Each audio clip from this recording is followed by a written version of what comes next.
Hi, in a previous video we calculated the weighted average cost of capital from a lot of these first principles that come from financial statements or the value that our stock is trading on the market and our shares outstanding. Where we stopped short was to calculate cost of equity. We're going to use the Capm model in this video to estimate this cost of equity.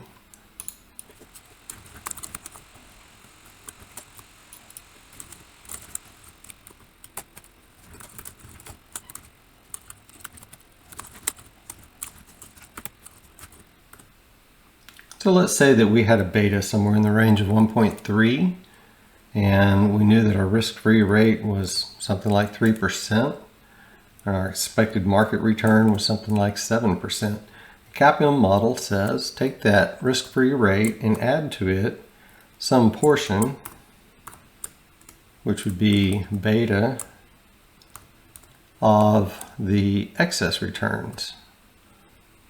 So that would be the expected return of the market minus the risk-free rate. Now you're probably thinking, well, a risk-free rate, that's T-bills, and that sounds like interest, and that's deductible. So you could come in here and adjust this risk-free rate to be after tax. And we're just looking at the traditional way of doing this.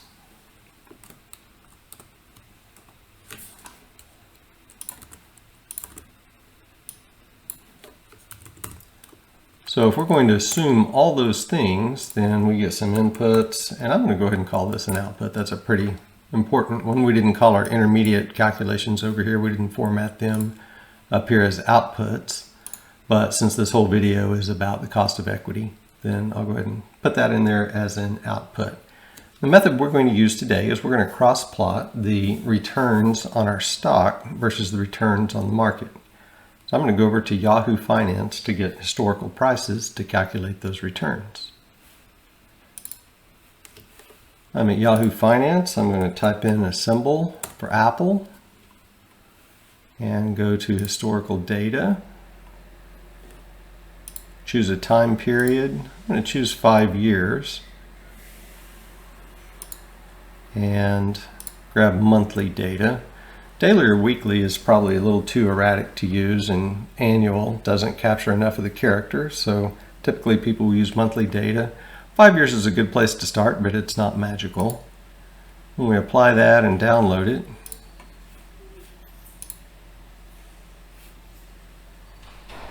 then we get historical data. It includes the open, high, low, and close, but it also includes this adjusted close, which accounts for any splits, dividends, etc. I'm going to go back and do the same thing to get the market data. And for the market, I'm going to use this ETF called SPY as my proxy for the market. I'll go to the historical data. Again, choose 5 years, monthly, apply, and download.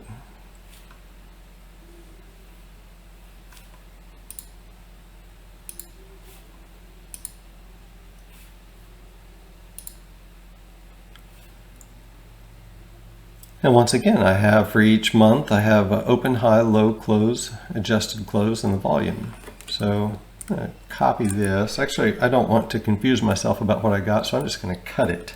Control X to cut. Go back to our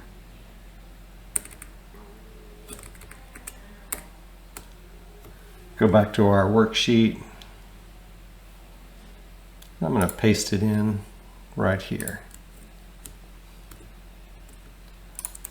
And that's for the S&P.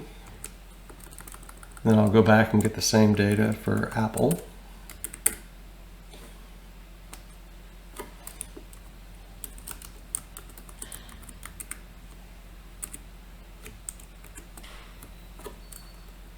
Paste it here. In fact, I'm going to insert a column.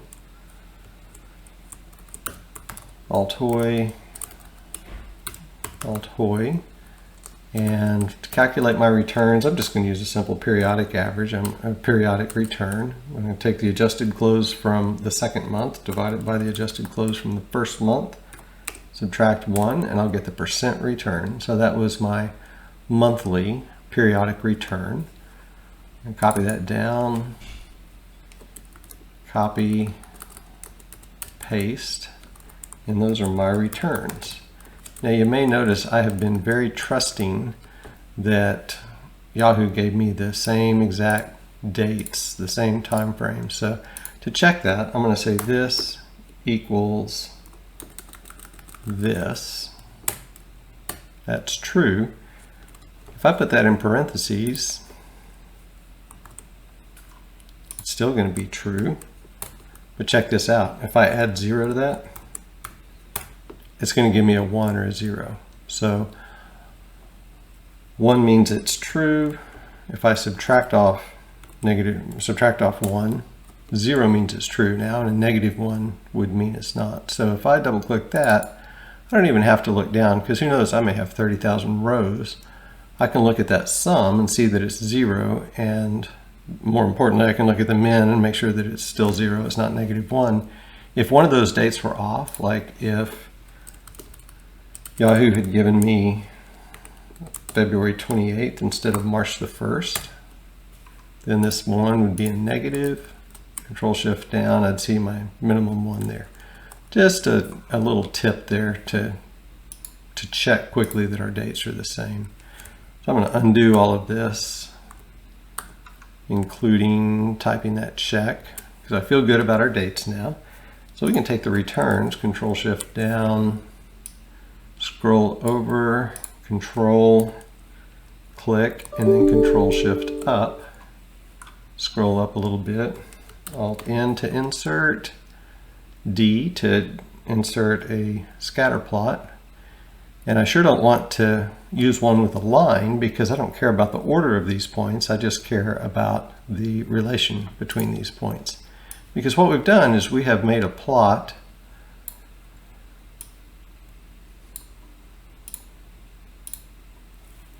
of Apple returns versus market returns.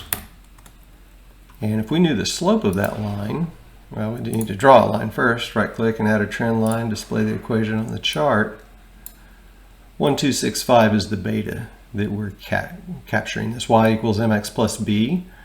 M is the slope of the line, and the slope of the line, when we plot a stock's returns against the market's returns, is beta. If you're not a picture person and you want to just calculate beta, you could use the slope function. And I think I need to put the y's first. Control Shift down, comma, Control Shift up, enter. And look at that, I've used the slope formula in Excel to calculate the same exact beta that we got from our plot. So we didn't even need to draw the plot to do that, but I like to do it because it always reminds me how this is really more art than science. That looks like a shotgun blast. It does seem to slope up and to the right and give us a reasonable beta, saying that Apple's a little bit riskier than the market. When the market has a good day, Apple seems to have a better day. When the market has a bad day, Apple seems to have a worse day.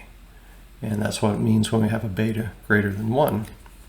So since we're calculating this, I'm going to change that back to normal. The risk-free rate, we could go out to a website and look at treasury bills for our time of interest. If we were discounting cash flows for the next 3 months, we'd probably look at 3-month treasury bills. If we were discounting cash flows for an investment that would pay back over 10 years, we'd probably look at the 10-year. The expected market return, we could take the average of the S&P over that time. Now this is going to be a monthly average. So what I would need to do is add 1 plus that monthly return and take that to the 12th power and subtract off the 1. So we compounded it. That shows 13% for the market return. That may be a little high historically, but it's been a good 5 years.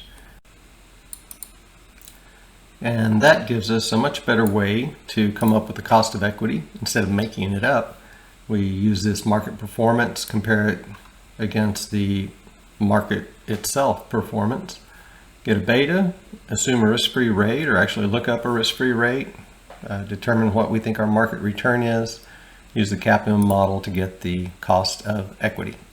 And so we continue to work on weighted average cost of capital back to first principles. Hope this was helpful.